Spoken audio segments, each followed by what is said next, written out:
তো পয়েন্টার হচ্ছে যে আমরা সি প্রোগ্রামিং ল্যাঙ্গুয়েজে কম্পিউটার মেমোরিকে সরাসরি অ্যাক্সেস করতে পারি একটা ভ্যারিয়েবল বা কনসেপ্টের মাধ্যমে, যেটার নাম হচ্ছে পয়েন্টার।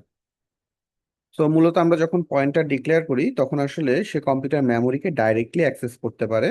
আর যদি আমরা পয়েন্টার ডিক্লেয়ার না করি তাহলে সে থ্রু একটা ভ্যারিয়েবল ইউজ করতে পারে। তো একটা ভ্যারিয়েবল ইউজ করলে কি লাভ, আর একটা মেমোরি দিয়ে ইউজ করলে আমাদের লাভটা কি? মানে ডাইরেক্টলি অ্যাড্রেসটাকে আমি যদি একটা ভ্যারিয়েবলে রাখি বা পয়েন্টারের মধ্যে রাখি তাহলে আমাদের লাভটা কি? তো লাভটা হচ্ছে আসলে আমরা এমন কিছু সিনারিও আসে যখন আগে থেকে আমার জানা নাই যে আমি কয়টা ভ্যালু ইনপুট নিব। সো রান টাইমে আমাকে ইনপুট নেওয়ার প্রয়োজন পড়ে। সো রান টাইমে যখন আমার ইনপুট নিব তখন আমি আসলে জানি না যে কয়টা ভ্যারিয়েবল ডিক্লেয়ার করা লাগবে। তাহলে আমি আগে থেকে ভ্যারিয়েবল ডিক্লেয়ার করতে পারতেছি না। তো তখন আমরা কি করি, ডাইনামিক মেমোরি অ্যালোকেশন করি।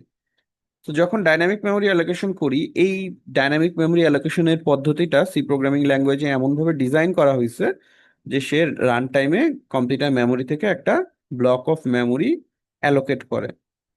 সো সেক্ষেত্রে সেই ব্লকের কোনো নাম দেয়া যায় না, আমরা ভ্যারিয়েবলের নাম যেভাবে আমরা দিই সেভাবে দেয়া যায় না। তখন সেটা অ্যাড্রেস হিসাবে থাকে। তো সেই অ্যাড্রেসটা আমি একটা ভ্যারিয়েবল বা পয়েন্টারের মধ্যে রাখি, রেখে পুরোটা ম্যানেজ করি। তো এটা হচ্ছে মূল প্রয়োজনীয়তা, যে আমি আসলে পয়েন্টার ছাড়া ডাইনামিক মেমোরি অ্যালোকেশন করতে পারবো না। আর ডাইনামিক মেমোরি অ্যালোকেশন কেন লাগতেছে? কারণ হচ্ছে আমি রান টাইমে মেমোরি অ্যালোকেট করতে চাচ্ছি। তো রান টাইমেই আসলে মেমোরি অ্যালোকেট করে সাধারণত যে কোনো প্রোগ্রাম। ফর এক্সাম্পল, আপনি কোনো একটা প্রোগ্রাম চালাচ্ছেন, ফর এক্সাম্পল এই যে ওয়েব ব্রাউজারটা আমি অন করছি। সো এই ওয়েব ব্রাউজারটা তার ইনস্টল করা আছে ডিভাইসের ভিতরে, যখন আমি সেটাকে ওপেন করতেছি তখন আমার কিন্তু মেমোরি রিকোয়ারমেন্ট বাড়তেছে অথবা কমতেছে। ফর এক্সাম্পল, আমি একটা নতুন ট্যাব খুললাম, তাহলে কিন্তু তার জন্য একটা মেমোরি লাগবে ওই ট্যাবটা। তো সে কিন্তু রান টাইমে ওই মেমোরিটা কম্পিউটার থেকে নেবে। ওয়ারেজ আমি যদি এই সফটওয়্যারটা বা ব্রাউজারটা চালু করার সময়ই সব মেমোরি লোড করে ফেলি, তাহলে কিন্তু আমার আসলে মানে একটা প্রোগ্রাম রান করলেই একটা সিগনিফিকেন্ট অ্যামাউন্ট অফ মেমোরি আমার ব্লক করে ফেলবে। আর অন্য প্রোগ্রাম হয়তো চালানোই যাবে না, অথবা এই প্রোগ্রামটা যতক্ষণ না বন্ধ করবো ততক্ষণ আমার মেমোরি ফ্রি হবে না। ইনফ্যাক্ট ওই প্রোগ্রামটা নিজেও হয়তো বা সাফিসিয়েন্ট মেমোরি পাবে না, কারণ আমার মেমোরিতে তো ইনফাইনাইট অ্যামাউন্ট অফ মেমোরি নাই। তো সেক্ষেত্রে যে কোনো প্রোগ্রামের জন্যই সুইটেবল হচ্ছে সে ডাইনামিক মেমোরি অ্যালোকেশন ইউজ করবে। সো আলটিমেটলি তাহলে আমাকে পয়েন্টার ইউজ করতে হবে। তো এখন পয়েন্টার দিয়ে কাজ করার জন্য আমরা সিম্পল কয়েকটা জিনিস দেখব। সেটা হচ্ছে যে প্রথমেই আমরা মেমোরি অ্যালোকেশনে যাচ্ছি না, ফান্ডামেন্টাল টপিকগুলো একটু দেখি, যে আমি কিভাবে একটা অ্যাড্রেসকে বোঝার চেষ্টা করব। সো বোঝার চেষ্টা করার ওয়েটা হচ্ছে যে আমি সিম্পল একটা ভ্যারিয়েবল ডিক্লেয়ার করলাম, সেই ভ্যারিয়েবলের ভিতরে আমি একটা ভ্যালু অ্যাসাইন করলাম এবং সেটা প্রিন্ট করে দেখলাম। আচ্ছা, এই যে প্রিন্ট করলাম, আমি প্রিন্ট করলাম কার মাধ্যমে? ভ্যারিয়েবলের মাধ্যমে। তাহলে এই ভ্যারিয়েবলের একটা অ্যাড্রেস আছে, আমরা জানি অ্যাম্পারস্যান্ড বা অ্যাড্রেস অফ অপারেটর। তো এইটা যদি আমি দেই তাহলে তার অ্যাড্রেসটা সে আমাকে প্রিন্ট করে দেখাবে। তো এই অ্যাড্রেসটা দেখার জন্য যে ফরম্যাট স্পেসিফায়ার সেটা হচ্ছে পার্সেন্টেজ পি। পি দিলে পয়েন্টার দেখা যায়। এখন আমি যদি পি লিখি তাহলে সেটা হেক্সাডেসিমাল নাম্বার ফরম্যাটে দেখাবে। তো অনেক সময় আমরা হিসাব নিকাশ করার সময় আরো অনেক মেমোরি অ্যাড্রেসকে দেখার চেষ্টা করব। তো তখন আমরা দেখব যে এই নাম্বারগুলো সব যদি হেক্সাডেসিমালে থাকে তখন আমার জন্য বোঝা একটু কষ্টকর হবে। সেজন্য আমরা সেই নাম্বারটাকে ডেসিমেল ফরম্যাটে দেখতে চাই। তো ডেসিমেলে দেখতে হলে আমাকে দিতে হবে এলএলডি। এলএলডি মানে লং লং ডেসিমেল। তো কোশ্চেন হলো, আমি শুধু ডি দিলে কি সমস্যা হইতো? তো আমি একটু দেখি ডি দিলে কি সমস্যা হয়। তো এইখানে একটা নাম্বার আমাকে দেখাইছে, ভালো কথা, কিন্তু দেখেন এই নাম্বারটা হচ্ছে একটা হেক্সাডেসিমাল নাম্বার, আর এই নাম্বারটা হচ্ছে একটা ডেসিমাল নাম্বার। এই নাম্বারটা ছোট কম্পেয়ার টু এটা, বোঝাই যাচ্ছে যে এখানে অনেকগুলো ডিজিট। আর হেক্সাডেসিমালকে ডেসিমালে কনভার্ট করলে আরো বড় একটা নাম্বার আসার কথা।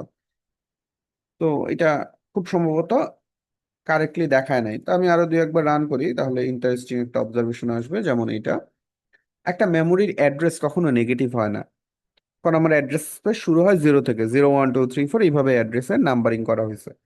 তো সেক্ষেত্রে এখানে নেগেটিভ আসছে, তার মানে আমি বুঝতে পারতেছি যে ডেসিমেলে এটাকে রিপ্রেজেন্ট করা যায় না। কেন করা যায় না? কারণ হচ্ছে আসলে যে কোনো একটা ভ্যারিয়েবলের অ্যাড্রেস অথবা ডাইনামিক মেমোরি অ্যালোকেশন করার পর যে অ্যাড্রেসটা পাওয়া যায় সেটা হচ্ছে আমার কম্পিউটারের মেমোরির অ্যাড্রেস। আর আমাদের সাধারণত এখনকার সময় যে কম্পিউটারগুলো আমরা ব্যবহার করি সেটা হচ্ছে 64 বিট অপারেটিং সিস্টেম বা 64 বিট অ্যাড্রেস স্পেস ব্যবহার করে। তার মানে এই যে কোনো একটা ভ্যারিয়েবলের অ্যাড্রেস বা ডাইনামিক মেমোরি অ্যালোকেশন করলে যে অ্যাড্রেসটা পাওয়া যায় সেটা 64 বিটের একটা অ্যাড্রেস। তো 64 বিটের একটা ভ্যালুকে আমি যদি পার্সেন্টেজ দিয়ে দেই, মানে 32 বিটে দেখতে চাচ্ছি, তাহলে সে তো 64 বিটের ভ্যালু আমাকে দেখায় নাই, দেখাইছে 32 বিটের ভ্যালু। সো এই জন্য আমি একটা ভুল নাম্বার পাচ্ছি। সো এটা মাথায় রাখতে হবে যে আমি এখানে এলএলডি দিব, তাহলে আমি কারেক্টলি সেটা দেখতে পারবো, কারণ এটা 64 বিটের একটা নাম্বার। আচ্ছা, আমরা জাস্ট এইটুকু বের করার চেষ্টা করলাম যে আমার আসলে কোনো একটা ভ্যারিয়েবলের অ্যাড্রেসটা দেখতে কেমন হয় দেখার জন্য কোন অপারেটর, কোন ফরম্যাট স্পেসিফায়ার ব্যবহার করতে পারি। এবার আমরা আসি পয়েন্টারের ডিক্লারেশন। এই সিনটেক্স গুলো ইম্পর্টেন্ট, কারণ পরীক্ষায় আপনাকে এরকম বিভিন্ন সিনটেক্স দিয়ে দিতে পারে এবং বলতে পারে যে এটা কি কারেক্ট সিনটেক্স কিনা, বা আউটপুট দিয়ে বললো এটা কি ভ্যালিড আউটপুট জেনারেট করবে কিনা। সো পয়েন্টারের জন্য আমাদের যে অপারেটর সেটা হচ্ছে অ্যাস্টেরিক্স বা অ্যাস্টেরিক্স। তো অ্যাস্টেরিক্স অপারেটরটায় আমরা যে কোনো একটা ভ্যারিয়েবলের সামনে যদি লিখি তাহলেই সেটা একটা পয়েন্টার হিসেবে কাউন্ট হবে। এখন সিনট্যাক্সে আমি ইন্টিজার লিখবো, বা এটা কি লিখবো এটা পরে আসতেছি, আমরা ডাটা টাইপ লিখবো, দেন একটা স্পেস দিয়ে এটা লিখতে পারি, ডাটা টাইপের পরে অ্যাস্টেরিক্স দিয়ে স্পেস দিয়ে এটা লিখতে পারি, অথবা এটাও লিখতে পারি, দুই পাশে স্পেস আছে। যেটাই লিখি না কেন সেটা হচ্ছে কারেক্ট ডেফিনেশন বা কারেক্ট ডিক্লারেশন সিনট্যাক্স। বাট আমরা এইটাকে রিকমেন্ড করি। এখন আপনি তো আসলে হাতে কলমে পরীক্ষা দিবেন না, আপনার হচ্ছে এমসিকিউ বেসড এক্সাম, তো সেক্ষেত্রে আসলে আপনাকে যেটাই দেখ না কেন আপনার বুঝতে হবে যে তিনোটাই কারেক্ট। আমি যদি মাল্টিপল এক লাইনে ডিক্লেয়ার করতে চাই আমরা এভাবে ডিক্লেয়ার করতে পারি। তারপর হচ্ছে এখানে ভ্যারিয়েবল আছে, পয়েন্টার আছে। আচ্ছা, এই লাইনটা হচ্ছে ইম্পর্টেন্ট, যে এখানে দেখেন একই লাইনে একটা ভ্যারিয়েবল ডিক্লেয়ার করা হয়েছে, একটা পয়েন্টারও ডিক্লেয়ার করা হয়েছে। এখানেও প্রথমে একটা পয়েন্টার ডিক্লেয়ার করা হয়েছে, দেন এটা কিন্তু পয়েন্টার না, এটা একটা ভ্যারিয়েবল। সো যদি কখনো এরকম একটা সিনট্যাক্স থাকে, সো এখানেও আমি লিখছি অনেক কিছু বা অন্যভাবে, কিন্তু আসলে ইন্টিজার এই স্টারটা মানে অ্যাস্টেরিক্সটা এই কিউ এর সাথে আছে, এই বি এর সাথে নাই। তো এটা হচ্ছে কিউটা শুধু পয়েন্টার, বিটা কোনো পয়েন্টার না, বিটা হচ্ছে একটা ইন্টিজার ভ্যারিয়েবল। আচ্ছা, এখন আসে টাইপ অফ পয়েন্টার, যে পয়েন্টার কত ধরনের হইতে পারে। তো এই সামনে যে ইন্টিজার আছে এটা নিয়ে আমি পরে আলোচনা করতেছি, মানে পয়েন্টার তার নিজের ডেটা টাইপ কেমন হবে সেটা পরে আলোচনা করতেছি, বাট পয়েন্টারটা কত রকমের হইতে পারে সেটা একটু আলোচনা করি। তো পয়েন্টার একটা টাইপ হইতে পারে ওয়াইল্ড পয়েন্টার। ওয়াইল্ড পয়েন্টার মানে হচ্ছে যদি আমি কোনো পয়েন্টার ডিক্লেয়ার করছি কিন্তু কোনো ভ্যালু অ্যাসাইন করিনি, তাহলে এটার ভিতরে একটা গার্বেজ থাকবে। তো আমি চাইলে এটাকে একটু টেস্ট করে দেখতে পারি। তো এটাকে আমি প্রিন্ট করি, পার্সেন্টেজ দিয়ে আমি তার ভিতরের ভ্যালুটা টেস্ট করতেছি, মানে পি এর ভিতরে কোন ভ্যালুটা আছে। এগুলা একটু পরে আবার আলোচনা করব, আমি জাস্ট আপাতত বোঝার জন্য বলতেছি যে দেখেন পি এর ভিতরে একটা ভ্যালু আছে। কত ভ্যালু? Garbage value. সো পয়েন্টারে যদি গার্বেজ ভ্যালু থাকে সেটাকে আমরা বলি ওয়াইল্ড পয়েন্টার, অর্থাৎ আনইনিশিয়ালাইজড পয়েন্টার হইলে আমরা সেটাকে বলতেছি ওয়াইল্ড পয়েন্টার। এরপর আরেকটা কেস হতে পারে নাল পয়েন্টার। আমরা যদি কোনো একটা পয়েন্টার ডিক্লেয়ার করি, রিকমেন্ডেড হচ্ছে আমি তাকে নাল দিয়ে ডিক্লেয়ার করব, কারণ এরকম একটা গার্বেজ ভ্যালু যদি থাকে তাহলে এইটা আমাকে যেই নাম্বারটা মিন করে এই নাম্বারটা একটা, আচ্ছা এটা আমি একটু ভুল লিখছি, এখানে পার্সেন্টেজ দিয়ে দিলে তো হবে না, এটা এলএলডি দিতে হবে, কারণ ওটার ভিতরে আসলে একটা 64 বিটের নাম্বার আছে। দেখেন অ্যাকচুয়াল নাম্বারটা এটা ছিল ভুল, মানে ফরম্যাটে স্পেসিফাইডটা ভুল হয়েছিল। যাই হোক, সো এখন আমি যদি এখানে নাল লিখে দেই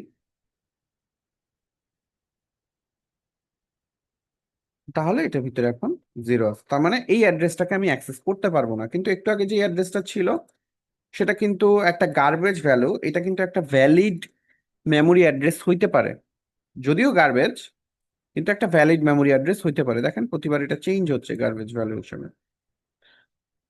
তো আমি যদি কোনো কারণে এই নাম্বারের এই ভ্যারিয়েবল কি বলে এই অ্যাড্রেসে গিয়ে একটা ভ্যালু লিখে দেই, ধরেন পি এর ভিতরে গিয়ে আমি লিখে দিলাম 10। সো এইটা কিন্তু একটা আনওয়ান্টেড অপারেশন। এই যে মেমোরি লোকেশন, এই মেমোরি লোকেশনে মেবি অন্য আর একটা প্রোগ্রাম ডেটা রাখছে। তো এই অপারেশনটা আসলে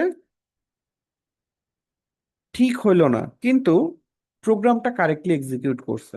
তো এইটা একটা ইম্পর্টেন্ট জিনিস যে আমরা, এটা একটা সিকিউরিটি আসলে ইস্যুও।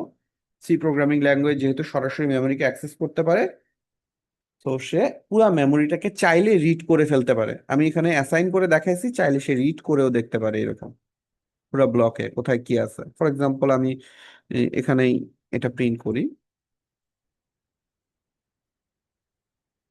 এটা না রেখে ওই, যদি এই অ্যাড্রেসটা বিলং করে, এটা আমি গ্যারান্টি দিয়ে বলতে পারবো না যে এটা আসলেই বিলং করে। এটা যেহেতু ইন্টিজার, সো আমি ইন্টিজারে ভ্যালুটাকে প্রিন্ট করতেছি। এলএলডি দিলেও হইতো, সমস্যা নেই। এটা হচ্ছে একটা নিউ লাইন দিয়ে দিই। এই ভ্যালুটা এখানে আছে। মেবি সেটা একটা গার্বেজ ভ্যালু, মেবি সেটা একটা কারেক্ট ভ্যালু, অন্য একটা প্রোগ্রাম এখানে সেই ভ্যালুটা রাখছে। মেবি আমি যেই নাম্বারটা নিছি এই নাম্বারটা আসলে, আমি তো এখানে ডেসিমেলে লিখছি, মেবি সেটা ডেসিমেলে নাই, সেটা লং লং ডিতে আছে। মেবি সেটা ফ্লোট একটা নাম্বার, মেবি সেটা একটা ক্যারেক্টার। সো বিভিন্ন কিছু হইতে পারে। আসলে দেখেন আমি লং লং ডি দিছি, এরকম একটা নাম্বার আসছে। লং লং আসে না, ইন্টিজারই আসছে। সো ওই ব্লকে, মানে ওই মেমোরিতে এখানে আপাতত এই ভ্যালুটা আছে। সো অন্য একটা প্রোগ্রামের রাখা হয়তো বা ভ্যালু হইতে পারে, বা গার্বেজ ভ্যালু হইতে পারে। সো এই কাজটা আমরা চাই না করুক। মানে অ্যাজ এ প্রোগ্রামার আপনি করতেছেন, এতে কোনো সমস্যা নেই, কিন্তু আপনার প্রোগ্রামটাকে ইউজ করে কোনো একজন হ্যাকার বা হচ্ছে সিকিউরিটি যারা ভালনারেবিলিটিস খোঁজে, তারা যাতে সেটাকে মানে ইউজ করে একটা সমস্যা তৈরি করতে না পারে, সেই ব্যাপারে আপনাকে মনোযোগ দিতে হবে। যাই হোক, এটা সিকিউরিটি আলোচনা, কিন্তু মূল ঘটনাটা হচ্ছে যে আসলে এখানে কি হচ্ছে। একটা ছিল ওয়াইল্ড পয়েন্টার, এটা হচ্ছে আমরা নট রিকমেন্ডেড, সো সবসময় নাল পয়েন্টার ডিক্লেয়ার করবো। আরেকটা হচ্ছে ভয়েড বা জেনেরিক পয়েন্টার, আমরা ডিক্লেয়ার করতে পারি যে এখানে এতক্ষণ পর্যন্ত ইন্টিজার ছিল, সেটা না দিয়ে আমি ভয়েড দিলাম। সো ভয়েড দিলেও কাজ করবে, কিন্তু বিষয়টা হচ্ছে যে ভয়েডের ভিতরে কোনো ভ্যালু রাখা যাবে না, ও শুধু একটা পয়েন্টার ভ্যালু, মানে ভ্যারিয়েবল তৈরি করবে, আর কিছু না। এটা মেমোরি অ্যালোকেশন করে দেখানো হয়েছে, এটা আমি পরে আলোচনা করতেছি। এখন আসি যে পয়েন্টারকে আসলে আমি কোন ডাটা টাইপের মধ্যে রাখবো। তো আমার যেই ভ্যারিয়েবলটা পয়েন্টার, তার ভিতরে আমি যেই ভ্যালুটা রাখতে চাই, ফর এক্সাম্পল আমি এখানে কিছু ভ্যারিয়েবল ডিক্লেয়ার করছি ABCD। তো এ হচ্ছে ইন্টিজার, বি হচ্ছে ফ্লোট, সি হচ্ছে ডাবল, ডি হচ্ছে ক্যারেক্টার, এরকম আপনি যে কোনো ডাটা টাইপ আনতে পারেন। যেই ভ্যালুটা রাখবেন সেই টাইপের তার টাইপ হইতে হবে। অর্থাৎ আমি যদি ইন্টিজার ভ্যালু স্টোর করি, তাহলে পয়েন্টারের টাইপ হবে ইন্টিজার। আমি যদি ফ্লোট রাখি, পয়েন্টারের টাইপ হবে ফ্লোট। আমি যদি ডাবল রাখি, পয়েন্টারের টাইপ হবে ডাবল। আমি যদি ক্যারেক্টার রাখি, পয়েন্টারের এই টাইপটা হবে ক্যারেক্টার। এখন এইখানে একটা বিষয় আছে, যে আমি ভ্যালু রাখার কথা বলতেছি, কিন্তু আমি যদি ভ্যালুটা না রাখি, শুধুমাত্র অ্যাড্রেসটা রাখি, তখন আমি যেই ডাটা টাইপই ডিক্লেয়ার করি না কেন, মানে যেই ভ্যালুই হোক না কেন তার, আমি এটাকে ভয়েড হিসেবে ডিক্লেয়ার করতে পারবো। অর্থাৎ এখানে যে প্রোগ্রামটা আছে,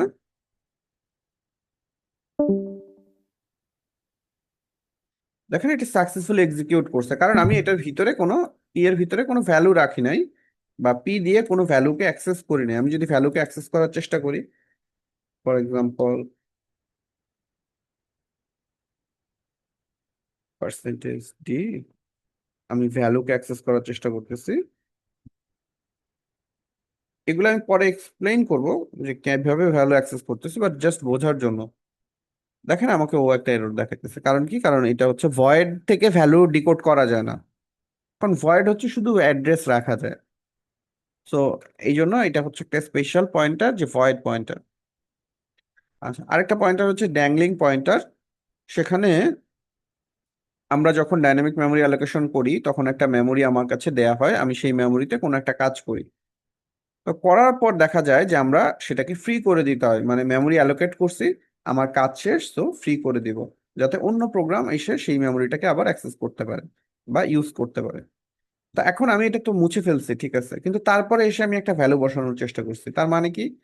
তার মানে আসলে একটু আগে যে ঘটনাটা ছিল উপরে, সেই ঘটনাটাই কিন্তু আবার ঘটছে, যে আমার কাছে একটা গার্বেজ ভ্যালু ছিল, সেই ভ্যালুতে গিয়ে মানে সেই অ্যাড্রেসে গিয়ে আমি কোনো একটা অপারেশন করার চেষ্টা করছি। তো এখানে তাই হয়েছে, আমার তো মেমোরিটা আর আমার জন্য বরাদ্দ করা নেই, তো গার্বেজ আছে, তো আমি সেখানে গিয়ে আবার ভ্যালুটাকে বসানোর চেষ্টা করছি। তো এই ঘটনাটাকে বলা হয় ড্যাংলিং পয়েন্টার। একটা ছিল ভয়েড, কি বলে, প্রথমটা ছিল ওয়াইল্ড পয়েন্টার, আর এটা হচ্ছে ড্যাংলিং পয়েন্টার। কেন? কারণ এইটা একবার আমাকে অ্যাক্সেস দেয়া হয়েছিল এই অ্যাড্রেসটা, আমি সেটাকে ফ্রি করে দিছি। সো রিকমেন্ডেড হচ্ছে যে ফ্রি করার পরে এই পি এর ভ্যালুটাকে আবার নাল করে দেয়া। তো এটা হচ্ছে ড্যাংলিং পয়েন্টার। তো এখানে একটা আমরা ডিক্লারেশন দেখাইছি যে এইটা করা যাবে না কখনোই, পয়েন্টারে কখনো এরকম ডিক্লেয়ার করার সময় অ্যাসাইন করা যাবে না কনস্ট্যান্ট নাম্বার। আমরা একটা ভ্যারিয়েবলের ভ্যালু মানে একটা পয়েন্টারের ভিতরে মানে এটার ভিতরে যেই অ্যাড্রেসটা রাখা যাবে সেটা আইদার একটা ভ্যারিয়েবলের অ্যাড্রেস মানে এ এভাবে আসবে, অথবা ম্যালক ফাংশন থেকে রিটার্ন হয়ে একটা অ্যাড্রেস আসবে। আচ্ছা, এবার আমরা হচ্ছে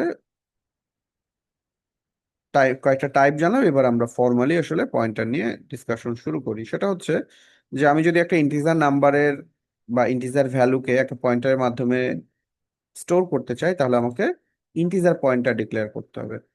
যদি ফ্লোটিং পয়েন্ট নাম্বার রাখতে চাই, তাহলে ফ্লোট পয়েন্টার ডিক্লেয়ার করতে হবে। আমি সাথে সাথে অ্যাসাইনমেন্ট করছি। কাকে অ্যাসাইনমেন্ট করছি? এই ভ্যারিয়েবলের অ্যাড্রেসটা।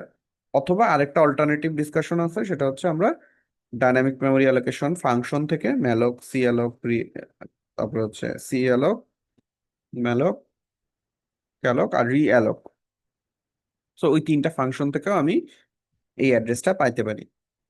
সেটা পরে আবার আলোচনা আসবে। যদি ডাবল ভ্যালু রাখতে চাই তাহলে ডাবল পয়েন্টার, ক্যারেক্টার রাখতে চাইলে ক্যারেক্টার। এখন আমার যদি নিজের বানানো হয় একটা নিজের বানানো ডাটা টাইপ, তাহলে সেই ডাটা টাইপে আমি রাখতে পারবো, কোনো সমস্যা নেই।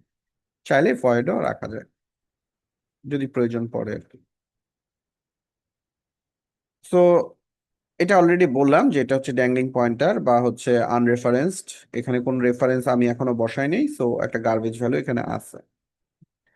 আচ্ছা, এখন হচ্ছে আমি রেফারেন্স করতেছি, মানে একটা পয়েন্টারের ভিতরে একটা অ্যাড্রেসকে স্টোর করতেছি। এটা করার দুইটা ওয়ে হতে পারে। একটা ওয়ে হতে পারে আমি ডিক্লারেশন লাইনেই ইনিশিয়ালাইজেশন করব, আরেকটা হতে পারে আমি পরের লাইনে করব। দুইটা লাইনের সিনট্যাক্স আলাদা। এখানে হচ্ছে এটা যেহেতু পয়েন্টার ডিক্লেয়ার করতেছি, সো অ্যাস্টেরিস্ক পি দিতে হবে, তখন আমি ইকুয়াল টু দিচ্ছি। আবার হচ্ছে পরের লাইনে যদি করি, সেম লাইনে যদি না করি, তাহলে আমি লিখতে হবে P equal to Ampersand A. P মানে হচ্ছে যে পি এর ভ্যালু, পি যে কোনো একটা ভ্যারিয়েবলের নাম দেয়া মানেই হচ্ছে তার ভ্যালু। যেমন আমরা এ ইকুয়াল টু 5 লিখলে বুঝতাম যে এর ভিতরে 5 আছে, ঠিক একইভাবে পি ইকুয়াল টু অ্যাম্পারস্যান্ড এ দেয়া মানে হচ্ছে পি এর ভিতরে এখন এর অ্যাড্রেসটা আছে। অথবা ডাইনামিক মেমোরি অ্যালোকেশন ফাংশন থেকে এই ভ্যালুটা আসতে পারে, এটা আমি পরে আবার ডিসকাস করব। পয়েন্টার অ্যাক্সেসিং এবং রেফারেন্সিং, ডিরেফারেন্সিং, যে আমি হচ্ছে এই প্রোগ্রামটা একটু আমরা এক্সপ্লেইন করি। তো এখানে দেখেন যে একটা ইন্টিজার ভ্যারিয়েবল রাখা হয়েছে, সেটাকে একটা পয়েন্টার রাখা হয়েছে। তো আমি চাচ্ছি এই এ ভ্যারিয়েবলের ভ্যালুটাকে এই পি এর মাধ্যমে ডিরেফারেন্স করব। ডিরেফারেন্স করা মানে হচ্ছে যে পি এর ভিতরে যেই অ্যাড্রেসটা আছে সেই অ্যাড্রেসে কোন ভ্যালু আছে সেটা বের করা। তো প্রথমে আমি এর ভ্যালুটা জাস্ট প্রিন্ট করে দেখলাম, তার অ্যাড্রেসটা প্রিন্ট করে দেখলাম, দেন পি এর ভ্যালুটা প্রিন্ট করে দেখলাম। পি এর ভ্যালু কত? পি এর ভ্যালু হচ্ছে এর অ্যাড্রেস। সো এই লাইনের এর অ্যাড্রেস আর এই লাইনে পি এর অ্যাড্রেসটাকে সেম করে আমরা এটা টেস্ট করব। দেন আমি পি এর অ্যাড্রেস প্রিন্ট করলাম। পি ইটসেলফ একটা পয়েন্টার, বাট তার নিজেরও একটা অ্যাড্রেস আছে। এ একটা ভ্যারিয়েবল, তার একটা অ্যাড্রেস আছে। পি একটা পয়েন্টার, তারও একটা অ্যাড্রেস আছে। অর্থাৎ যে কোনো ভ্যারিয়েবল বা পয়েন্টার ডিক্লেয়ার করলেই তার একটা অ্যাড্রেস অবশ্যই থাকবে। তাহলে এটাও আছে, তো এটা আমরা একটু প্রিন্ট করে দেখবো। দেন হচ্ছে আমরা এই পি ভ্যারিয়েবলের মাধ্যমে এ ভ্যারিয়েবলের ভ্যালুটাকে ডিকোড করার চেষ্টা করব। সেটা নোটেশন হচ্ছে Asterix P. So Asterix P দুই জায়গায় ব্যবহার করা হয়, একটা হচ্ছে টু ডিক্লেয়ার এ পয়েন্টার, আরেকটা হচ্ছে two D reference a value. তো এখানে একটা বিষয় মাথায় রাখতে হবে, শুধু পি যদি আমি কোথাও লিখি, পি এর ভিতরেও একটা ভ্যালু আছে। আবার অ্যাস্টেরিক পি যদি লিখি, সেটাকেও আমি ভ্যালু বলতেছি, বাট দুইটা আলাদা ভ্যালু। শুধু পি মানে হচ্ছে পি এর ভ্যালু, পি এর ভ্যালু, পি একটা পয়েন্টার ভ্যারিয়েবল, সো পি এর ভ্যালু হচ্ছে একটা অ্যাড্রেস। তো আমরা এখানে বলবো এটা হচ্ছে একটা অ্যাড্রেস। আর অ্যাস্টেরিক্স পি হচ্ছে পি একটা পয়েন্টার ভ্যারিয়েবল, তো সে কোনো একটা মেমোরিকে পয়েন্ট করে বা ভ্যারিয়েবলের অ্যাড্রেসকে পয়েন্ট করে। সো অ্যাস্টেরিক্স পি মানে হচ্ছে সেই ভ্যারিয়েবলের ভ্যালু, তো সেই ভ্যারিয়েবলের ভ্যালু হচ্ছে এখানে 10, তার মানে এইখানে 10 আসার কথা। এই সেম লেখাটাকে আমরা অল্টারনেটিভলি এখানে দেখানোর চেষ্টা করছি। এই সিনট্যাক্সেও কোশ্চেন আসতে পারে যে এটার মানে কি। এখন এটা হুট করে দেখলে আপনি আসলে কি আনসার দেবেন আই ডোন্ট নো, বাট এখানে কি করা হয়েছে, এখানে কম্পিউটারকে বলা হয়েছে যে এ হচ্ছে একটা ভ্যারিয়েবল, তার একটা অ্যাড্রেস আছে, সেই অ্যাড্রেস থেকে তুমি ডি রেফারেন্স করো, এই অ্যাস্টেরিক সিম্বলটা মানে হচ্ছে ডি রেফারেন্স করো। তার মানে অ্যাড্রেস থেকে ভ্যালু নিয়ে আসতে বলছে। ভ্যালুটা আমি ভ্যারিয়েবল থেকেও আনতে পারতাম, কিন্তু আমি এক্সপ্লিসিটলি অ্যাড্রেস থেকে ভ্যালুটাকে বের করার চেষ্টা করছি। সো আলটিমেটলি এই ভ্যালুটা আর এখানকার প্রথম ভ্যালুটা সেম হওয়ার কথা আমরা দেখি। দেখেন এর ভিতরে 10 আছে, এর একটা অ্যাড্রেস আছে, ওকে।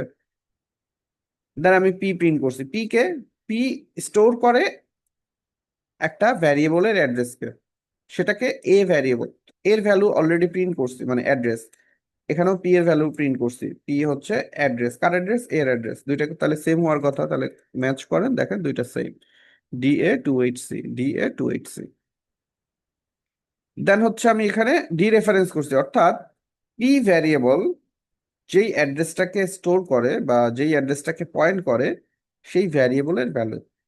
আমি জাস্ট সেই ভ্যারিয়েবলের ভ্যালুটাকে এখানে প্রিন্ট করে দিচ্ছি।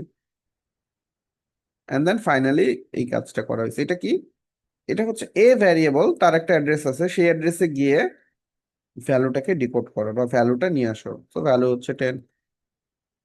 তো এইখান থেকে আলটিমেটলি আমার কাছে যে কোনো একটা পয়েন্টারের তিনটা নোটেশন আছে। এক নাম্বার নোটেশন হচ্ছে অ্যাস্টেরিক্স পি। অ্যাস্টেরিক্স পি এর দুইটা মানে হইতে পারে। একটা মানে হইতে পারে একটা পয়েন্টার ভ্যারিয়েবল ডিক্লেয়ার করা হচ্ছে, আরেকটা মানে হইতে পারে একটা পয়েন্টার ভ্যারিয়েবল যেই মেমোরি অ্যাড্রেসকে পয়েন্ট করে সেই অ্যাড্রেসের ভিতরে যে ভ্যালুটা স্টোর করা হয়েছে সেই ভ্যালুটাকে প্রিন্ট করে বা নিয়ে আসে। তো এটা হচ্ছে অ্যাস্টেরিক্স পি এর চিহ্ন। একটা পয়েন্টার ভ্যারিয়েবলের শুধু নামকে আমি কোথাও ব্যবহার করতে পারি, শুধু নাম হচ্ছে একটা ভ্যালু, সেটা হচ্ছে একটা অ্যাড্রেস। শুধু পি যদি আমি কোথাও লিখি মানে সামনে কোনো সিম্বল নেই, আর আমি তার সামনে একটা এম% পি দিতে পারি। এম% পি মানে হচ্ছে যে তার নিজের অ্যাড্রেস, যে কোনো একটা ভ্যারিয়েবল, সেটা পয়েন্টার হোক নর্মাল ভ্যারিয়েবল হোক, তার একটা অ্যাড্রেস অবশ্যই আছে। তাহলে সেটা, তাহলে আপনি তিনটা নোটেশন, এই তিনটা নোটেশনের মানেটা জাস্ট ভালো করে মনে রাখার চেষ্টা করতে পারেন, দুই তিনটা প্র্যাকটিস করতে পারেন, তাহলে আপনি at any point of time আপনাকে যে কোনো পয়েন্টারে কোশ্চেন করলে আপনি সেটার আনসার দিতে পারবেন। সো আপাতত এইটার যে ডিক্লারেশন পার্ট এটা বোঝা খুবই সহজ, এটা বাদ দিয়ে বাকি তিনটা আমি আরেকবার বলতেছি। এটা হচ্ছে ভ্যালু, এটা হচ্ছে অ্যাড্রেস, আর এটা হচ্ছে তার নিজের অ্যাড্রেস। এটা হচ্ছে পয়েন্টিং ভ্যারিয়েবলের অ্যাড্রেস, এই কথাটা এখানে লেখা আছে, অ্যাড্রেস অফ দা পয়েন্টার বা সেলফ অ্যাড্রেস। আর এটা হচ্ছে address of the pointing variable, সে যাকে পয়েন্ট করতেছে তার অ্যাড্রেস। আর এটা হচ্ছে ভ্যালু, যাকে পয়েন্ট করতেছে তার ভ্যালু। সিম্পল, তো এটাকে সিম্পলি আপনি ভ্যালু মনে রাখতে পারেন। এই তিনটা জিনিস বুঝলে আপনি যে কোনো পয়েন্টারের কোশ্চেন আনসার করতে পারবেন। সেখানে কিছু ইনভ্যালিড নোটেশন দেখানো হয়েছে যে পি ইজ ইকুয়াল টু, আমি যদি এ লিখি এটা আসলে হইলো না, কারণ এ মানে একটা ভ্যালু, এ মানে অ্যাড্রেস না। পি এর ভিতরে থাকার কথা অ্যাড্রেস, তো আমি পি এর ভিতরে একটা ভ্যালু বসাচ্ছি। এটা যদিও প্রোগ্রামটা রান করতে পারে বা রান করবে, কিন্তু ইনকারেক্টলি, মানে ইনকারেক্ট একটা অপারেশন এখানে করা হয়েছে। এখানে হচ্ছে সেমিকোলন দেওয়া হয় নাই, সেমিকোলন দেই।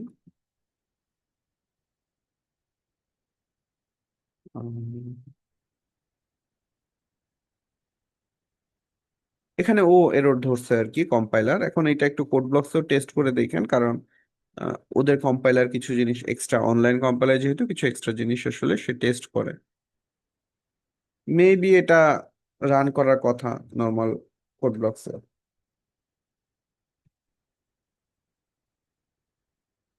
বাট রান করে কোনো লাভ নাই, এটা হচ্ছে একটা ইনভ্যালিড অপারেশন আর কি। এখানে একটা ইনভ্যালিড নোটেশন দেখানো হয়েছে, এইখান থেকে এটা করা যাবে না। আমরা এটার জন্য দেখাইছি ঠিকই, কিন্তু এটা আসলে করলে আলটিমেটলি ওইটাই পাওয়া যাবে, মানে এই অ্যাড্রেসটাই পাওয়া যাবে। ইনভ্যালিড পয়েন্টার রেফারেন্সিং, এরকম কনস্ট্যান্ট বসানো যাবে না, এগুলা ইনভ্যালিড। সেগমেন্টেশন ফল্ট হইতে পারে। সেগমেন্টেশনটা কখন ফল্ট হয়, যখন হচ্ছে আমি একটা আনঅ্যালোকেট আমার জন্য, মানে আমি যে প্রোগ্রামটা রান করতেছি সেই প্রোগ্রামের জন্য এই মেমোরিটাকে অ্যালোকেট করা হয় নাই, কিন্তু আমি সেটা ইউজ করে ফেলছি, তখন একটা সেগমেন্টেশন ফল্ট হইতে পারে। এটা একটু রান করি, দেখেন সেগমেন্টেশন ফল্ট হয়েছে, কারণ এই অ্যাড্রেসটা আসলে আমার জন্য রাইটফুল না। আবার এখানে এমন হইতে পারে যে আপনি একটা অন্য অ্যাড্রেস দিয়েছেন, মেবি সেগমেন্টেশন ফল্ট দেখায় নাই।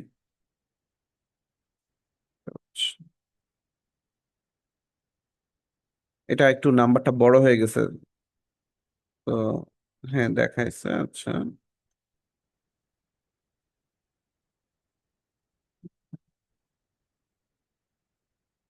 না, সেগমেন্টেশন ফল্ট প্রতিবারই দেখাচ্ছে, বাট এটা গ্যারান্টি দেওয়া যাবে না যে কখন আসলে সেগমেন্টেশন ফল্ট দেখাবে। বাট সেগমেন্টেশন ফল্টের মানে হচ্ছে একটা আনঅ্যালোকেটেড মেমোরি, যেটা আমার প্রোগ্রামকে, মানে এই প্রোগ্রামকে অথরাইজ করা হয় নাই, সেরকম একটা মেমোরি আমি অ্যালোকেট করতে যাচ্ছি।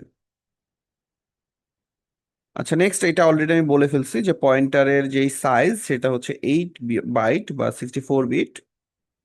সো 64 বিটে আমরা আসলে 2 টু দি পাওয়ার 64 সংখ্যক অ্যাড্রেসকে স্টোর করতে পারবো, এটা একটা হিউজ নাম্বার। সো এত বড় মেমোরি আমরা আসলে এখন ইউজ, মেবি আমি ডোন্ট নো যে এখন কোনো কম্পিউটারে আমার জানা মতে নাই আর কি 64।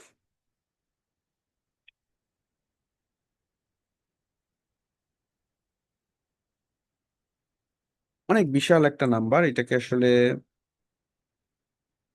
কিভাবে পড়া যেতে পারে। 10 টু দি পাওয়ার 19 তো, আমরা যদি কিলোবাইট মেগাবাইটে হিসাব করি এই নাম্বারটাকে,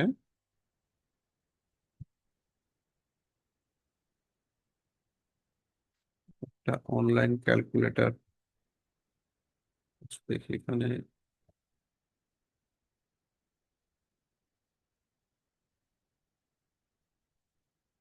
হ্যাঁ, এখানে ও পুরো নাম্বারটা দেখাইছে, তো আমি এখানে একটু কাজ করতে পারি। এটা বাইটে আছে তো, মানে বিটে আছে। সো আমি যে নাম্বারটা পাইলাম সেটা বিটে আছে, এতগুলা বিট। তো আমি হচ্ছে, মানে এতগুলা অ্যাড্রেস আর কি। এখন এটাকে যদি আমি 1024 দিয়ে ভাগ করি তাহলে আমি পাবো কিলোবাইট। দেন সেটাকে আবার 1024 দিয়ে ভাগ করলে আমি পাবো মেগাবাইট। তারপরে 1024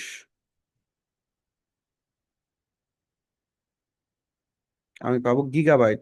এত গিগাবাইট। আচ্ছা, আরো একবার ভাগ করি তাহলে আমি পাবো টেরাবাইট। So huge. তারপরে আরো একবার করি, 2 4। এত পেটাবাইট, তো এখনো বিশাল। পেটার পরে কি হয় এটা তো আমার মনে নেই, সার্চ দেই।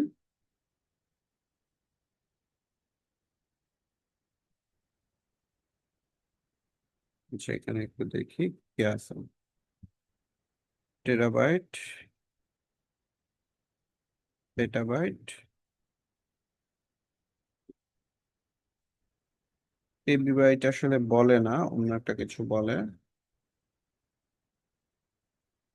যাই হোক, তো আমরা এটাকে এইভাবে বলতে পারি যে এটা হচ্ছে 16,300, মানে ধরেন বললাম 16,000 পেটাবাইট। পেটাবাইট মানে 10 টু দি পাওয়ার 15 আর কি। সো 16,000 পেটাবাইট কিন্তু অনেক বড় একটা ভ্যালু। তো এখন পর্যন্ত আমি যতটুকু জানি সামথিং, ধরেন টেরাবাইট পর্যন্ত সম্ভবত ইয়া আছে, মানে 1 টেরাবাইটের র্যাম আছে বা হচ্ছে মেমোরি আছে। আচ্ছা, দেখি আছে কিনা। 1 টিবি র্যাম।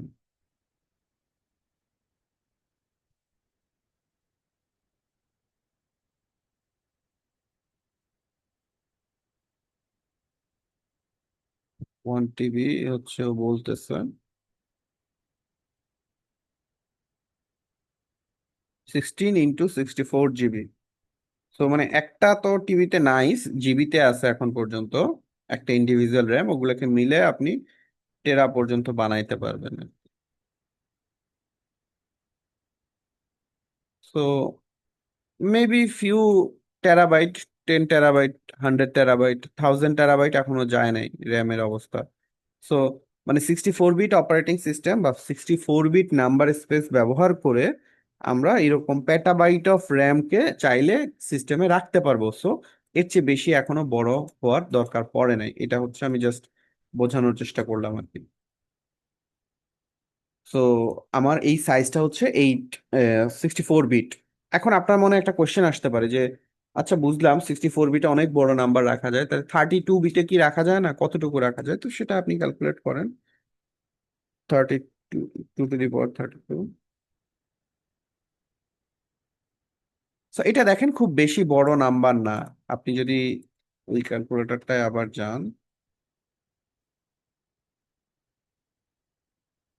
আমি যদি এখানে 1024 দিয়ে ভাগ করি, তো 4, আবার 1024 দিয়ে ভাগ করি, তাহলে এটা হচ্ছে কিলোবাইট, তারপর গিগাবাইট, 4000 গিগাবাইট। না, এটা 4000 গিগাবাইট। প্রথমে ছিল কিলো, মেগা, না সরি এটা মেগাবাইট, মানে আরেকবার দিলে গিগাবাইট আসবে। 102 4, তাহলে মাত্র 4 গিগাবাইট আপনি র্যাম রাখতে পারতেছেন। তো একটা সময় খেয়াল করে দেখেন, আপনার যদি অনেক আগের কম্পিউটার সম্পর্কে ধারণা থাকে, যে ফিউ মেগাবাইট র্যাম ছিল, তো তখন 32 বিট অ্যাড্রেস স্পেস ওয়াজ ওকে। গিগাবাইটেরও র্যাম ছিল, 4 গিগাবাইট পর্যন্ত একটা সময় ছিল। এখন কমনলি মানুষ আরো বেশি র্যাম ইউজ করে বা মেমোরি ইউজ করে। যাই হোক, এটা জাস্ট সিগনিফিকেন্সটা বোঝানোর জন্য যে আসলে 64 বিট হওয়াতে আমাদের কি লাভটা হয়েছে, বা অনেক বেশি র্যাম আমরা চাইলে ইনস্টল করতে পারবো, ওয়ারেজ 32 বিটে চাইলেও আসলে করা যাচ্ছে না, মাত্র 4 গিগাবাইট পর্যন্ত করা যাবে। সো সেক্ষেত্রে আসলে কাজ হবে না। সো আমরা পয়েন্টারটাকে এই জন্য 8 বিটে পাচ্ছি, 8 বাইটে পাচ্ছি।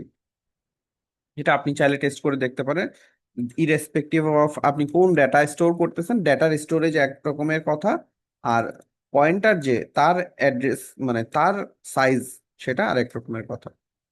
তো আমি অনেক কিছু এক্সপ্লেন করলাম, বাট এখান থেকে আসলে সহজ কোশ্চেন যেটা আসতে পারে, যে আপনাকে এরকম একটা পয়েন্টার দিল, দিয়ে বললো এই পয়েন্টারের জন্য কম্পিউটার মেমোরিতে কতটুকু জায়গা আছে, বা তার সাইজটা কত, এই পয়েন্টার ভ্যারিয়েবলের সাইজটা কত। তো সেটা হচ্ছে 8 বাইট।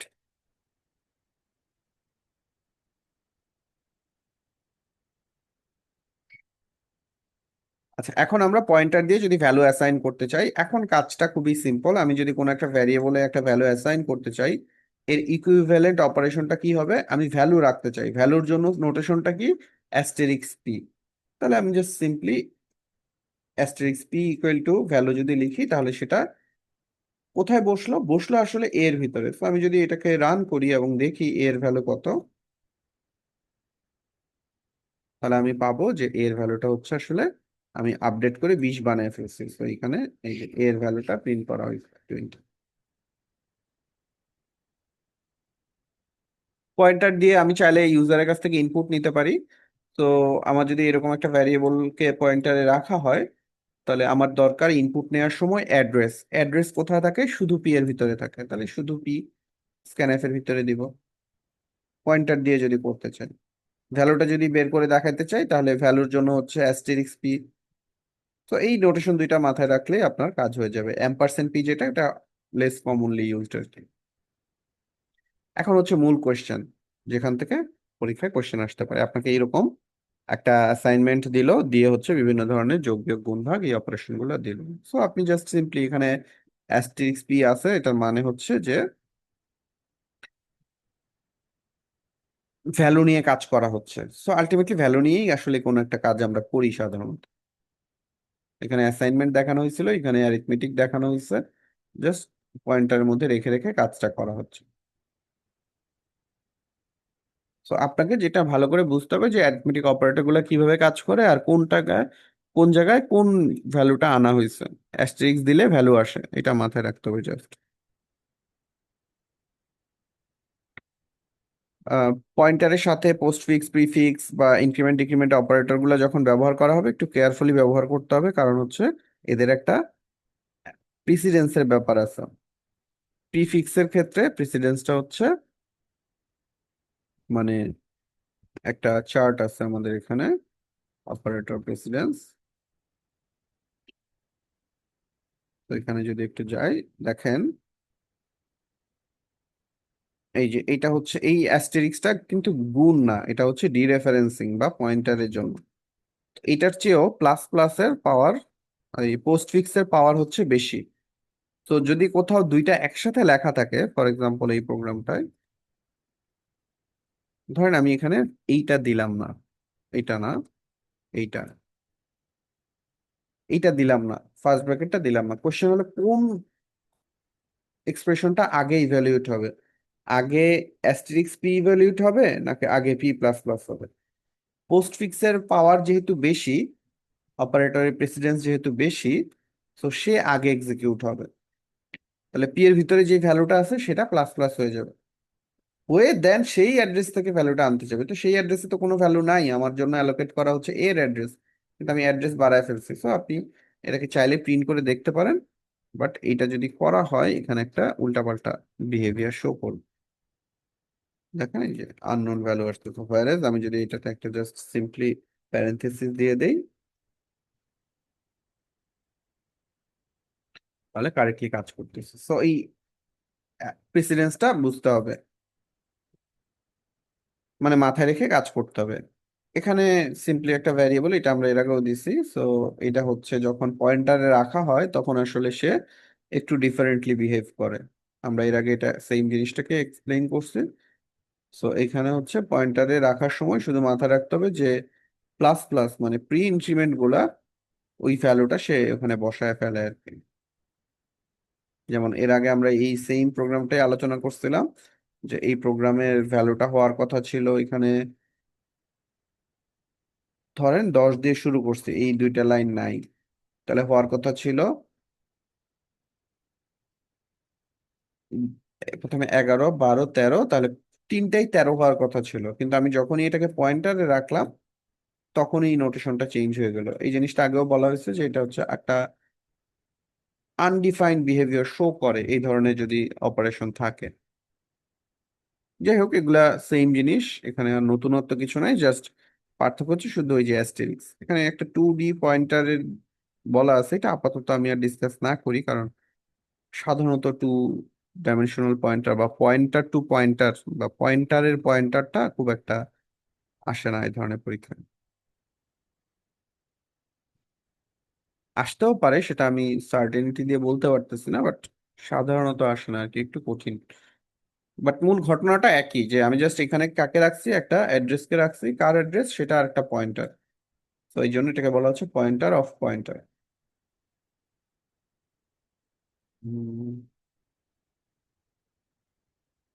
এই জিনিসটাই আমি এক্সপ্লেইন করলাম, এইটা করা যাবে না কখনো। তো এটা মাথায় রাখতে হবে যে পয়েন্টারকে ইনক্রিমেন্ট ডিক্রিমেন্ট করা যাবে না সাধারণ অবস্থায়। আমরা পরে দেখব যে অ্যারের জন্য একটা পয়েন্টার রাখছি, অ্যারের ইনডেক্স আমরা জানি কনজিকিউটিভলি ইনক্রিমেন্ট হয়, সো আমি সেটার জন্য প্লাস প্লাস দিয়ে আগাইতে পারি, সেখানে কোনো সমস্যা নেই। পয়েন্টারের সাথে রিলেশনাল অপারেটর দিয়ে আপনাকে টেস্ট করতে বলতে পারে, কন্ডিশন আর কি মেইনলি আসতে পারে। তো এগুলো আমরা আলোচনা করছি, এখানে আর নতুন কিছু নাই। পয়েন্টার দিয়ে আপনাকে এরকম কোশ্চেনও করতে পারে, ইফ এলস এর কোশ্চেন, ফর লুপের কোশ্চেন, সেগুলা আসতে পারে। বাট মূল ঘটনাটা সিম্পল, আপনাকে মেইনলি তিনটা নোটেশন বুঝতে হবে। একটা হচ্ছে পয়েন্টার ডিক্লারেশন করা, ডিরেফারেন্সিং করা, আর একটা হচ্ছে তার অ্যাড্রেস বসানো। শুধু পি দিয়ে অ্যাড্রেস পাওয়া যায়, অ্যাস্ট্রিক পি দিয়ে ভ্যালু পাওয়া যায়। কার অ্যাড্রেস, পয়েন্টার যেই ভ্যারিয়েবলটাকে স্টোর করে, মানে যেই ভ্যারিয়েবল তার অ্যাড্রেস, আর তার ভ্যালুটা ডিরেফারেন্স করতে হলে অ্যাস্টেরিক্স পি। আচ্ছা, এখানে মাল্টি লেভেল পয়েন্টার একটা এক্সাম্পল আছে, এটা আমি আর আলোচনা করতেছি না খুব বেশি ডিটেলসে, বাট মূল কনসেপ্টটা সেম। জাস্ট এখানে কি করা হয়েছে, আরেকটা পয়েন্টার মানে পি এর জন্য তার অ্যাড্রেসটা রাখা হয়েছে, সো বাকি ঘটনা সব সেম। একটা অ্যাস্ট্রিক পি দিলে হচ্ছে মানে অ্যাস্ট্রিক পি দিলে হচ্ছে তার এই অ্যাড্রেসটা পাওয়া যাবে, আর দুইটা অ্যাস্ট্রিক পি দিলে মূলত এই অ্যাড্রেসটা পাওয়া যাবে। মানে আমি যদি অ্যাস্ট্রিক কিউ লিখি তাহলে আমি পাবো হচ্ছে এ এর অ্যাড্রেস, আর আমি যদি অ্যাস্ট্রিক অ্যাস্ট্রিক কিউ লিখি তাহলে আমি পাবো এর ভ্যালু। সেটা দিয়ে এরকম পোস্টফিক্স প্রিফিক্স আসতে পারে।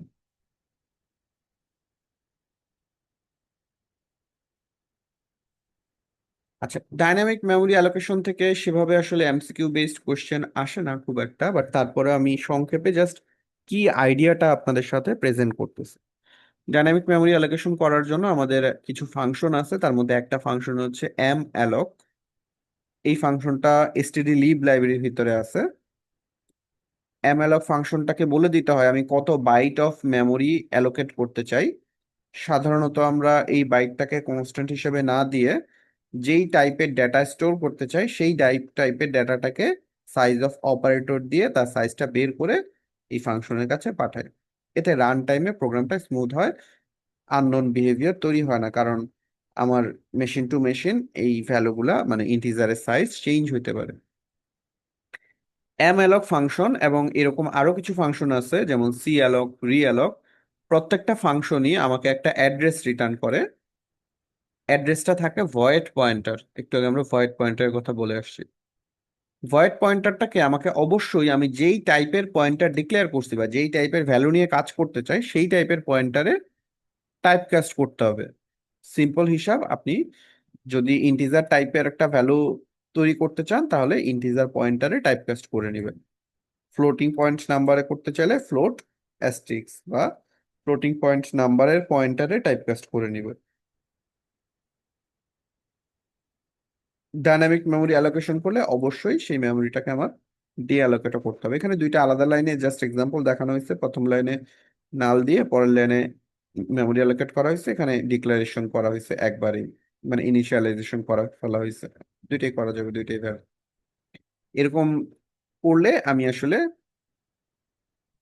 এই ফাংশন থেকে একটা অ্যাড্রেস পাবো, সেটা হচ্ছে পি এর ভিতরে এখন আছে, যেটা আগেও বলছি আমরা পি এর ভিতরে একটা অ্যাড্রেস থাকে। আর অ্যাস্টেরিক্স পি হচ্ছে সেই অ্যাড্রেসের ভ্যালু। তো আমরা এখানে আপাতত কোনো ভ্যালু অ্যাসাইন করি নাই, এই জন্য প্রিন্ট করি নাই। আর তার নিজের একটা অ্যাড্রেস আছে, যে কোনো সময় যে কোনো একটা ভ্যারিয়েবলে তার নিজের একটা অ্যাড্রেস থাকবে, এটা জাস্ট আমরা বোঝার জন্য একটু প্রিন্ট করে দেখছি। এখন আমরা একটা ভ্যালু অ্যাসাইন করছি করে এখানে রাখছি। সো ভ্যালু অ্যাসাইন করার জন্য অ্যাস্টেরিক্স পি, জাস্ট এইটুকুই পার্থক্য, নতুনত্ব আর কিছু নাই। পয়েন্টারের সময় আমরা যখন ভ্যালু রাখবো আমরা অ্যাস্টেরিক্স পি দিয়ে রাখবো, শুধু পি দিয়ে কখনো ভ্যালু বা কনস্ট্যান্ট রাখা যাবে না। দেখেন অনেক বড় একটা ভ্যালু আমি বলছি, তো এত বড় মেমোরি আমার কাছে নাই, সেক্ষেত্রে সে আমাকে মেমোরি অ্যালোকেট করে দিতে পারবে না, তো সে আমাকে অটোমেটিক্যালি নাল রিটার্ন করবে। তো এই জন্য আমরা এখানে টেস্ট করছি নাল কি জিরো কিনা। নাল জিরো হওয়া মানে হচ্ছে যে আমার প্রোগ্রামটা সাকসেসফুলি আমাকে মেমোরি অ্যালোকেট করে দিতে পারে নাই, মানে পি এর ভ্যালুটা নাল হওয়া মানে। সো আমরা সাধারণত পয়েন্টার নিয়ে যখন প্রোগ্রাম করি তখন এইসব কোশিয়াস কিছু কোড আমরা লিখি, কারণ C programming language directly exception handling করে না। সেই কারণে এগুলো আমাদেরকে ম্যানুয়ালি টেস্ট করতে হবে। আমরা এখানে আরেকটা ফাংশন ইউজ করছি, এই ফাংশনটাও ইম্পর্টেন্ট, এরকম আরো বেশ কিছু ফাংশন আছে, এটা আমি শেষে কোনো একদিন দেখাবো। সেটা হচ্ছে এক্সিট। তো এক্সিট হচ্ছে একটা ফাংশন, কোনো একটা ব্লক থেকে আমি পুরো প্রোগ্রামটাকে টার্মিনেট করে দিতে পারি।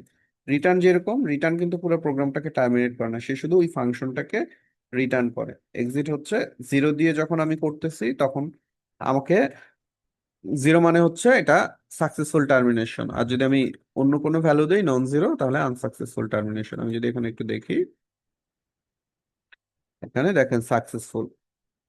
আমি যদি এখানে ওয়ান লিখি তাহলে সে আনসাকসেসফুল টার্মিনেশন পাবে, কোড এক্সিট উইথ নাল। তো পি এর ভ্যালুটা এখানে এখানে লিখতেছে নীল, আসলে ওখানে নাল আছে বা জিরো আছে। আমি যদি কনজিকিউটিভ মেমোরি অ্যালোকেশন করতে চাই, অর্থাৎ একটা ব্লক অফ মেমোরি পাশাপাশি, সহজ বাংলায় বললে অ্যারে ডিক্লেয়ার করতে চাই মেমোরি অ্যালোকেশনের মাধ্যমে, তখন আমরা সি অ্যালক ফাংশনটা ব্যবহার করি। তো সি অ্যালকের ভিতরে প্রথমে বলে দিতে হয় কয়টা ব্লক করব আর প্রত্যেকটা ব্লকের সাইজ, অর্থাৎ আমি একটা অ্যারে ডিক্লেয়ার করতেছি, অ্যারের এক একটা ইন্ডিভিজুয়াল ভ্যালু হচ্ছে ইন্টিজার, তার মানে 4 বাইট, আর এরকম 10টা চাই। পরপর 10টা কনজিকিউটিভ মেমোরি অ্যালোকেশন করে দিবে আমাকে। সেখানে আমরা চাইলে এরকম অ্যারে নোটেশন ব্যবহার করে, এটা আমি হয়তো বা পরে অ্যারে যখন ডিসকাস করবো তখন আবার ডিসকাস করব, তো জাস্ট অ্যারের মতো করে এখানে অ্যাক্সেস করতে পারি বা ভ্যালু অ্যাসাইন করতে পারি। আরেকটা কাজ করা যায় রিঅ্যালোকেশন। রিঅ্যালোকেশনের মানে হচ্ছে যে আমি অলরেডি একবার অ্যালোকেশন করছিলাম, এখন আমি নতুন করে অ্যালোকেট করতে চাই, আমার ওইটুকু জায়গায় হবে না, তখন আমি রিঅ্যালোক ফাংশনটাকে কল দিব। আগের যে অ্যাড্রেসটা ছিল সেটা বলে দিতে হবে তাকে, এবং নতুন কতটুকু আমি সাইজ করতে চাই সেটা আবার এখানে নোটেশনটা একটু ভিন্ন। সিঅ্যালোকের সময় দুইটা কমা কমা দিয়ে বলে দিছিলাম, এখন হচ্ছে গুণ দিয়ে বলে দিব। 10টা ব্লক চাই, প্রত্যেকটা ব্লকের সাইজ হচ্ছে এত সাইজ। যাই হোক, এখানে আমি খুব বেশি ডিটেলসে ডাইনামিক মেমোরি অ্যালোকেশন নিয়ে আলোচনা করলাম না, কারণ এটা খুব একটা ইম্পর্টেন্ট টপিক না, বাট আমি এই ফাংশনগুলার আসলে কিভাবে কাজ করে এবং কি রিটার্ন করে সেটা শুধু এক্সপ্লেইন করলাম। এখানে প্রিমিটিভ ডাটা টাইপের জন্য কিছু এক্সাম্পল করে দেখানো হয়েছে, জাস্ট ডিক্লারেশন এবং ফ্রি করা।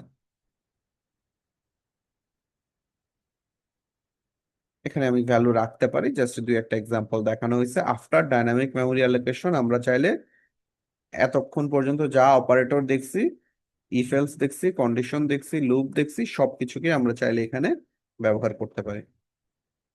তো এইটা হচ্ছে আমাদের পয়েন্টার। তো এইটুকু নিয়ে কোনো কোয়েরিজ থাকলে বলতে পারেন।